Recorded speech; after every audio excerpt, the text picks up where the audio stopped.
Hello, welcome to all my dear boys and girls. मेरे प्यारे students, all well? Chapter number 10 revise कर लिया होगा शायद आपने जितना भी कंप्लीट किया है. सबसे पहले हम लोगों ने एक्सप्लेन किया wave front, right? Wave front की डेफिनेशन बताई थी, an imaginary plane passing through the points which are in the same phase. Then spherical wave front था हमारे पास, दूसरा था plane wave front, तीसरा था cylindrical wave front, right? Plane wave front and spherical wave front दोनों का origin point like source होता है बच्चों. देन आफ्टर उसके बाद की बात करें तो उसके बाद में हम लोगों ने ह्यूगेन्स प्रिंसिपल समझाया. With the help of Huygens principle we can explain the formation of the new wave front size and shape, right? Then with the help of this thing, that means wave nature, we explain the reflection as well as refraction phenomena, right? Then after lens में से पास होने वाले raise, then you can say prism में से पास होने वाले raise का बाहर निकलने के रिफ्रैक्शन के बाद में क्या नेचर मिलता है वो भी एक्सप्लेन किया. मिरर के लिए भी एक बात एक्सप्लेन कर दी. नाउ अभी प्यारे बच्चों डॉपलर इफेक्ट समझाना है. The Doppler effect, right? क्या था डॉपलर इफेक्ट में? When the source of the sound, याद करिए 15 लास्ट चैप्टर 11th स्टैंडर्ड का. When the source of the sound moving towards or away to the listener, or if the listener is moving towards or away to the source, or both are moving, then the frequency heard by the listener is different with compared to the original frequency. This is the Doppler effect in the case of sound. Same type of Doppler effect you can observe in the case of the light also, right? Once you see, observer is steady. If a star is falling from the sky towards the earth's surface, then it moving towards this observer. So what happened? The intensity is more, right? Once it move away from this one, that means something is moving away, like a plane, something else is moving away from the observer, then the intensity of the light that you observe that is less, right? ये तो बात हुई intensity की, लेकिन frequency में क्या होता है बच्चों? फ्रीक्वेंसी में ये होता है when the, you can say, suppose in a case of this light spectra, you know, सबसे नीचे क्या है, सबसे ऊपर क्या है? सबसे ऊपर है रेड, नीचे है violet, right? If this red shift and violet shifts are there, दो शिफ्ट है वहां पर, रेड शिफ्ट है as well as violet shift है. अगर ऑब्जर्वर स्टेडी है, then after if the source of light moving towards and away, तो ये मिडल वाले पोर्शन की बात करें, मिडल वाले portion, then something is moving up and something is moving down. इसी के बेस के ऊपर दो शिफ्ट बनाई गई है. one is called the red shift and other one is called the violet shift, right? कौन सी क्या है वो समझना है, right? कौन सी कंडीशन में कौन सी शिफ्ट मिलती है वो समझना है. See, this is the position of the observer. This is the source, light source. If the source is moving towards this observer, then there is a violet shift.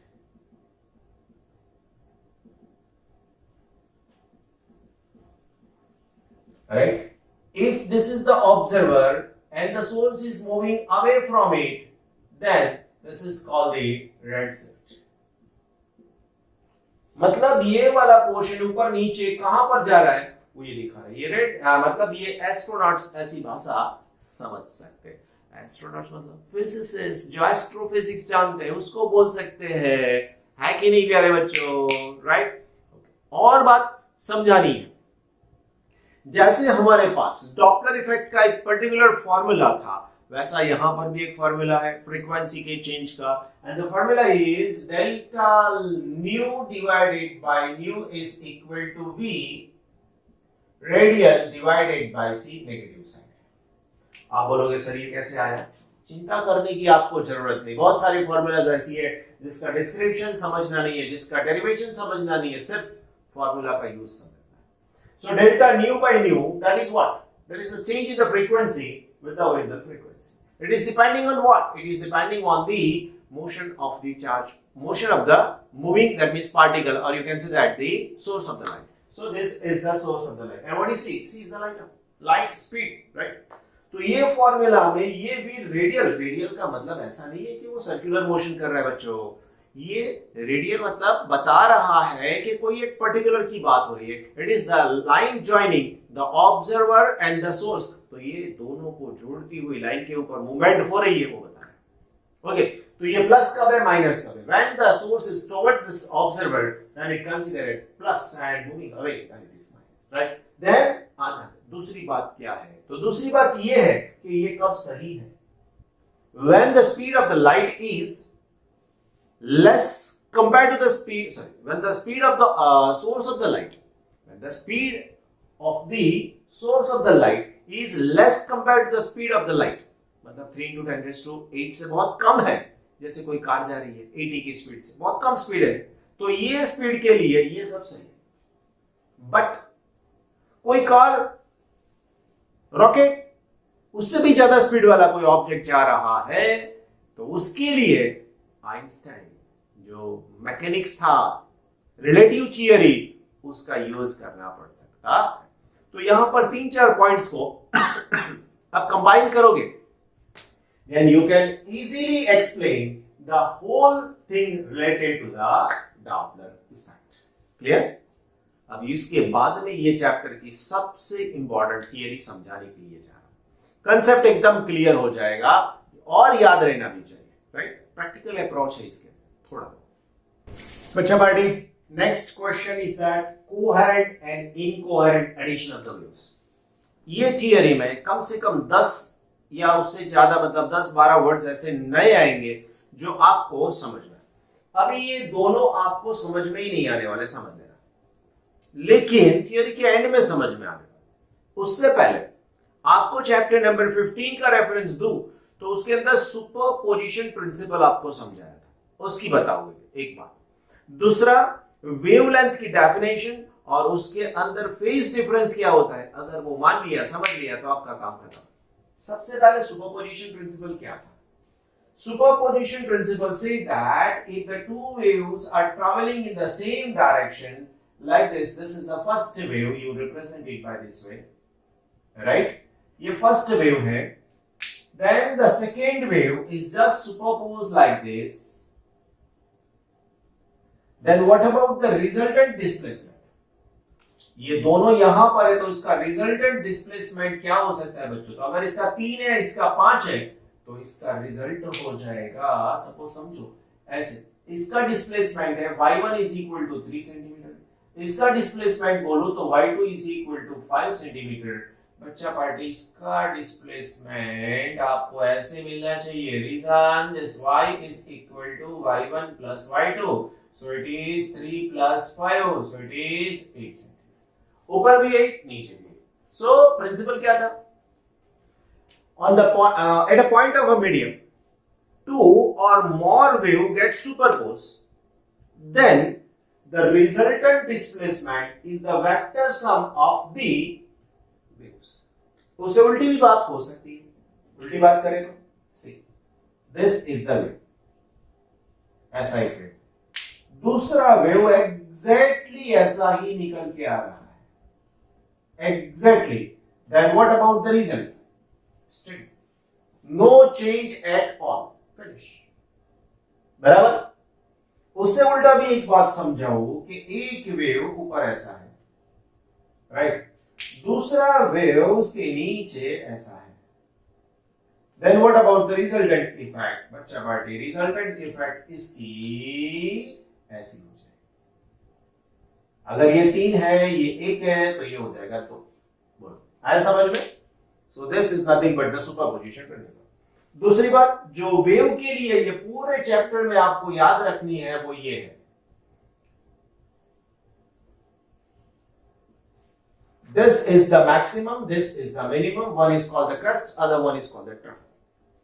The complete length, this one is called the lambda, the half of the length is called lambda by 2, and quarter of this one is called lambda by 4।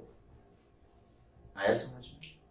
उससे भी और एक अलग बात बताऊं तो इसका phase 0 है, इसका बनेगा पाई और इसका बनेगा 2 पाई, यहां पर हो जाएगा पाई बाई 2 और यहां पर हो जाएगा 3 पाई, राइट। अभी ये बात समझ में आ गई तो आपका काम खत्म। एक कंप्लीट वेव मतलब 2 पाई फेज डिफरेंस। सो यहां पर लेंथ लिखता हूं, वेव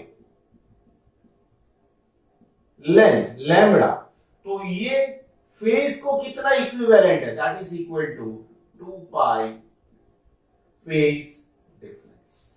अगर वेवलेंथ मैंने 2 लैम्बडा लिया तो यहां पर होता है 4 पाई, यहां पर 3 लैम्बडा लिया तो यहां पर होता है 6 पाई। अगर मैंने 2.5 लैम्बडा लिया होता तो क्या होता बच्चों, तो ये 2 तो 4 हो जाएगा, 0.5 मतलब 1 पाई, तो यहां पर हो जाता है 5 pi. All are in radian. बस बच्चों ये चीजें अगर आपने समझ ली दोनों, तो ये थियरी बिल्कुल से मजा याद रहने ही वाली है, right. So if you want to take a picture you can, right. तो अभी हम लोग हमारी थियरी के लिए आगे बढ़ते हैं। क्या पूछा है वो समझाते हैं। तो सबसे पहली बात, we have a tank fill up with the help of water, ऐसा हमारे पास ले लेते हैं कि यहां पर टैंक जैसा कोई स्ट्रक्चर है, राइट। देन ये पानी से भरा हुआ है। यहां पर हम लोगों ने 2 स्टिक रखी हुई है। एक स्टिक का नाम रख दिया है S1, दूसरी स्टिक का नाम रख दिया है S2, राइट। अभी यहां से वेव्स निकलेंगे ऐसे। आप बोलोगे सर स्टिक को ऐसे ही रखेंगे तो थोड़ी वेव निकलेंगे। नहीं मेरे प्यारे बच्चों, ये दोनों हाथ में रखा हुआ है, डिप करो एक साथ में।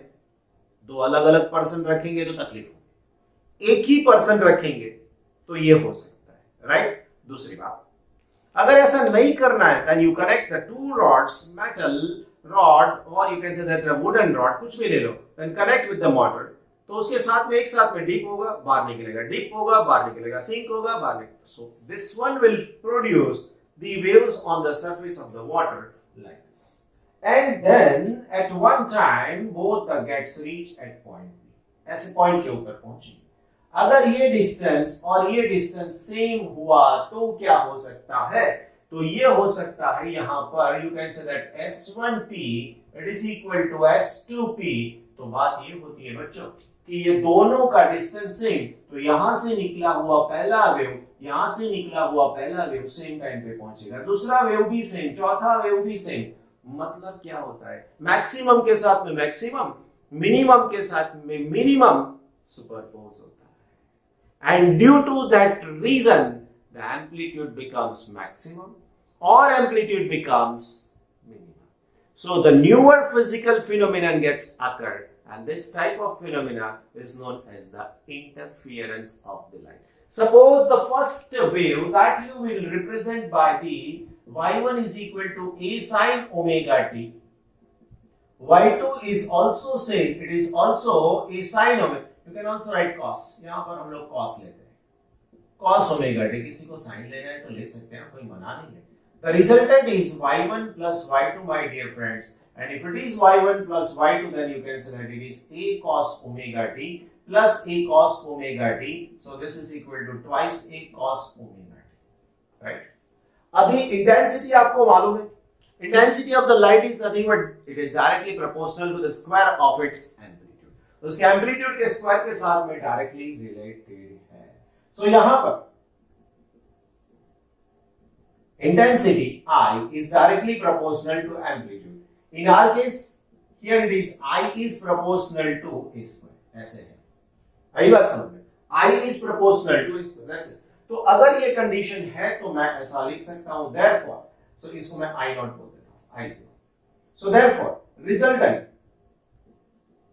resultant intensity I is proportional to square of it. So you can say that it is twice a square, then it is called 4a square, but a square का नाम तो I0 है। So what you write? You can write it is 4I0. So therefore you can say that I is equal to 4I0. बोलो, बात आई समझ में कि नहीं आई? आई ना? बस तो ये बात हो जाती है। क्लियर कट एकदम से? कोई बोलेगा सर यस, समझ में आ गया। दूसरी एक बात समझा, सपोज मेरे पास ऐसे स्क्रीन के ऊपर ही ऐसा समझो 2 पॉइंट्स लेना है, लाइक दिस, सिंगल पॉइंट लेना है, 2 सोर्स ऐसे, तो मैंने एक सोर्स को यहां पर पसंद किया है, दूसरे वाले को यहां पर। This is called S1 and this one is called S2, right? अभी समझना ये है कि यहां से जो रे पहुंचता है और यहां से जो रे पहुंचता है, दोनों के बीच में फेज डिफरेंस कितना, सॉरी पाथ डिफरेंस कितना है। फेज का मतलब होता है एंगल, पाथ का डिफरेंस होता है लेंथ, राइट? सो अभी यहां पर ऐसा समझो कि जो टोटल नंबर्स ऑफ वेव्स यहां से निकलते हैं, दिस इज कॉल्ड 1, देन 2, 3, 4, 5, 6, 7। मैंने यहां पे 7 लिया, कोई बात नहीं। दूसरी बात, अगर यहां से मैंने वेव लिया है और ये यहां पर पहुंचता है, तो यहां पर मुझे ऐसा समझो 1, 2, 3, 4, 5, तो यहां पर 5th वेव पहुंचता है। सो यहां पर मैं लिख सकता हूं 5 लैम्बडा, यहां पर लिख सकता हूं 7। So what about the difference of path length? तो यहां पे मैं लिख सकता हूं, ये पॉइंट को मैं Q बोल देता हूं। So you can say that S2Q minus S1Q that is equal to 7 lambda minus 5 lambda that is equal to 2 lambda, and this 2 lambda that is equal to 4 pi radian। बताया 1 lambda मतलब 2 pi radian, जो अगर याद है यहां पे जो अभी तो ब्लैंक है, लेकिन लास्ट 2 मिनट पहले, 5 मिनट पहले तो ये हो जाए। So in this case if you say that y1 is equal to a cos, not sin, it is cos, so it is cos omega t y1। what about y2? it is a cos omega t plus you can say 4 pi।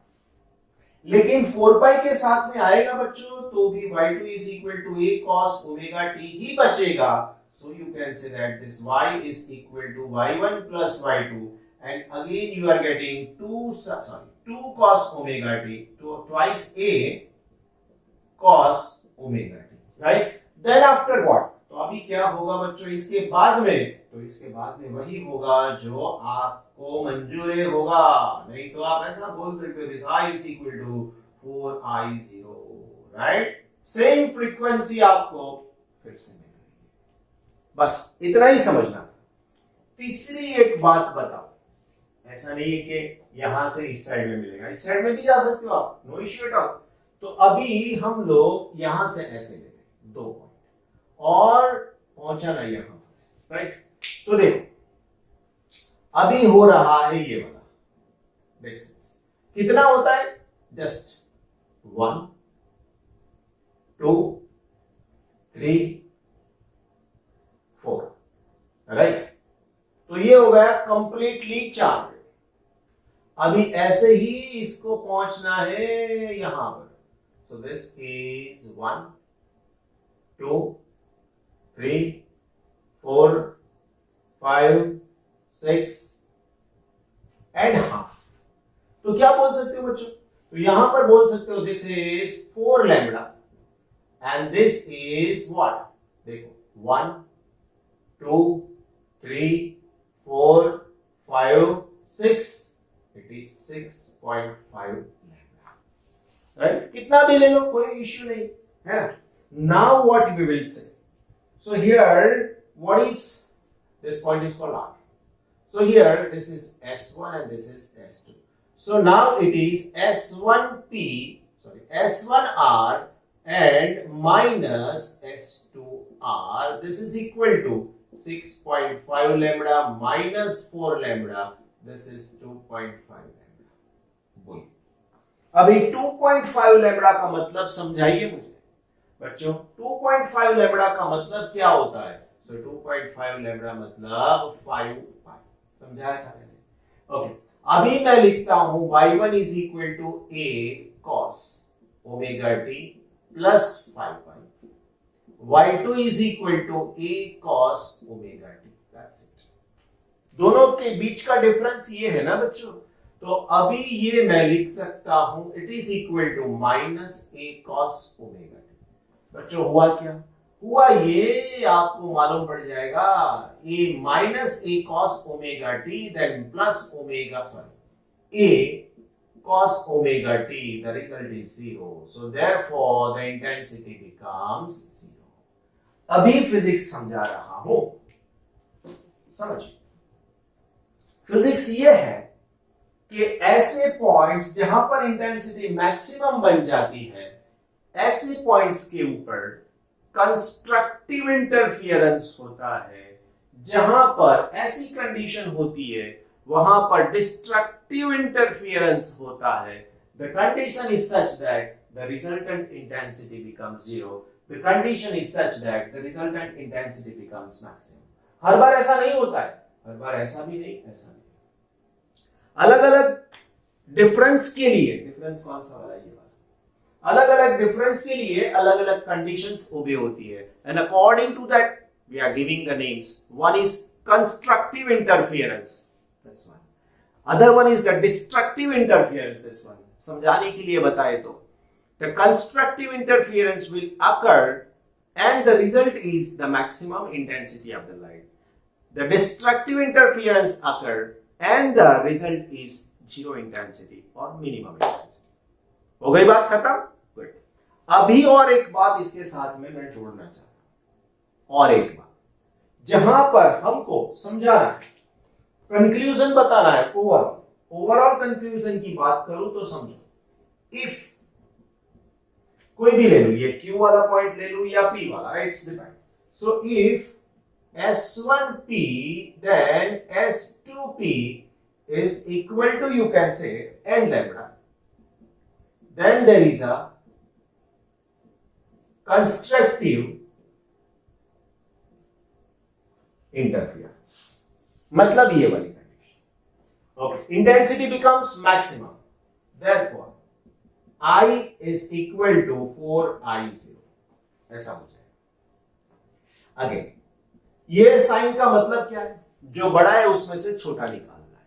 ये sign किसका है, ये sign difference का है, समझो, ये sign सिर्फ और सिर्फ डिफरेंस का है, बड़ा छोटा जो है उसमें से according to subtraction. If you can say that S1P then S2P difference if it is n plus 1 by 2 lambda, ऐसा हो जाता है। If it is like this then there is a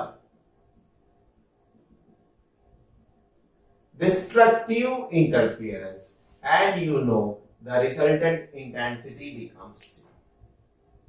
अगर सेम कंडीशन को मुझे पाथ डिफरेंस के form में डालना है तो क्या हो जाएगा? If I want to write same condition in the case of path difference, तो पाथ डिफरेंस तो ये होगा। फेज डिफरेंस में डालना है, फेज का मतलब एंगल, तो लैम्बडा की जगह पर सिर्फ और सिर्फ 2 पाई कर दो, आपका काम हो गया। So here 2 pi then it is 2 pi, here 2 pi then it is 2n plus 1 by 2 and 2 pi, that's it. तो ये फेज डिफरेंस का कंडीशन हो जाएगा। लास्ट में मैं आपको दोनों लिख के बताऊंगा, राइट? ओके बच्चों, आगे अगर हमारे पास वेव्स के लिए और एक कंडीशन है, सपोज भाइयों बहनों, मेरे प्यारे बच्चों, मेरे प्यारे स्टूडेंट्स, यहां पर थ्योरी बहुत लिखी हुई है बुक में और वो आपको बकायदा रीड करनी है, लिखनी भी है, अदरवाइज ऐसा हो जाएगा, ऐसा नहीं चलना चाहिए, है कि नहीं? तो बस प्यारे बच्चों ये समझ में आना चाहिए। देन आफ्टर मैं ये बोल रहा हूं कि सपोज मेरे पास y1 is equal to a cos omega t है बच्चों, y2 इज इक्वल टू थोड़ा बहुत चेंज हो रहा है उसकी इंटेंस जो फेज है उसके अंदर। चैप्टर नंबर 7 याद करो, आगे पीछे मतलब कौन आगे कौन पीछे, कंडक्ट करंट देन वोल्टेज, वो बहुत सारा समझाया था फेज के लिए, तो वही कंसेप्ट यहां पर दो वेव्स के लिए समझ। So in this case what happened, the the resultant y is given by y1 plus y2. So you just write it is a cos omega t plus a cos omega t plus phi. My dear bachcha, y is equal to, you can say that it is twice a cos phi by 2 into cos twice omega t plus phi whole by 2. Your answer is twice a cos phi by 2 and it is cos omega t plus phi by 2. ऐसा result आपको मिलेगा. So now this is nothing but the amplitude. इतना portion आपको इसका amplitude दे सकता है and the resultant intensity is directly proportional to it. So यहां पर लिख सकता हूं therefore this I is proportional to square of the amplitude. So it is 4a square into cos square phi by 2. And you can also write by this way. This I is also equal to 4 into I naught into cos square phi by 2. तो ये हो जाता है, right? ये बहुत सारा important formula, right? दूसरी बात, जो वर्ड यहां पर समझाया है कोहेरेंट एंड इनकोहेरेंट. कोहेरेंट की बात करें तो यहां से निकलने वाले दोनों वेव्स एक साथ में पहुंचेंगे तो हम लोग इसको कोहेरेंट बोलेंगे. एक ही मोटर के साथ में जुड़े हुए एक ही पर्सन के हाथ में से स्टिक है और दोनों हाथ एक साथ में ऊपर नीचे ऑसिलेशंस ऐसे कर रहे हैं, then these are the coherent sources. But मैं और आप, एक स्टिक आपके हाथ में, एक हाथ मेरे हाथ में स्टिक है, लेकिन थोड़ा बहुत प्लस माइनस हो जाता है, then it is called the incoherent sources. Clearance मिल गया कोहेरेंट का और इनकोहेरेंट का. सो दोनों के बीच में कुछ ना कुछ फेज डिफरेंस हो जाता है. In that case, the resultant intensity is not maximum. In that case, you have to take some average value, and this average value that is of the cos. So it is cos square phi by 2, and bachcha party, this is 1 by 2. ऐसी condition में ये average value 1 by 2 हो जाती है तो आपके पास I मिलेगा 4I naught into 1 by 2. So therefore it is I is equal to 2I naught. मतलब क्या हुआ? Just addition of the two intensities. दो इंटेंसिटी का सिर्फ और सिर्फ एडिशन हुआ और कुछ नहीं. That's it.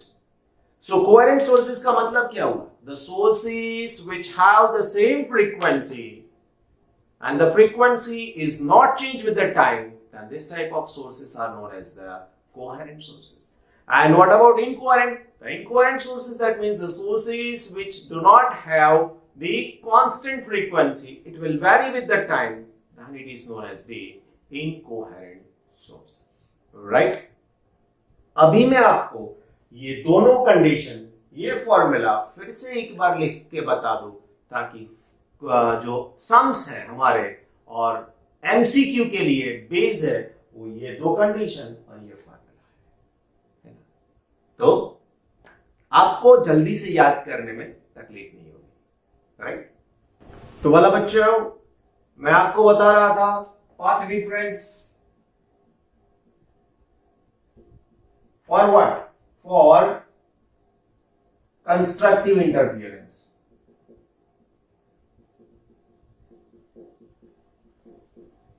कंस्ट्रक्टिव इंटरफियरेंस की डेफिनेशन मैंने बताई. The point at where two or more waves get superposed, the physical phenomenon gets occur is known as the interference, right? Okay. Path difference का फॉर्मूला था n lambda. Same condition phase difference के लिए दिखाओ तो मुझे लिखना पड़ेगा 2 pi lambda की जगह पर, so 2n pi. That's it. Now constructive जैसा डिस्ट्रक्टिव. Then destructive INT में लिखता हूं, उसका मतलब इंटरफियरेंस. पूरा इंटरफियरेंस. पाथ डिफरेंस क्या होता बच्चों? सो पाथ डिफरेंस था, this is equal to, you can say 1 plus, okay, so it is n plus 1 by 2 into lambda. ये था. Then again phase difference, and it is equal to n plus 1 by 2, then it is 2 pi. इसको और simplify करो तो 2 इधर ले जाओ, तो आप ऐसा लिख सकते हो 2n plus 1, then it is pi by, sorry, it is 2 pi by 2, 2 गया, so it is 2n plus 1 and it is pi. Clear? बोलो और कुछ नहीं ना? तो ये दोनों कंडीशन आपको कंपलसरी याद रखनी है, बहुत सारे क्वेश्चंस इसके अंदर आएंगे. And the intensity I is equal to, you can say that 4I naught then cos square phi by 2. ये भी हमारे लिए इंपॉर्टेंट फॉर्मूला हो गया. So this is the important. Clear?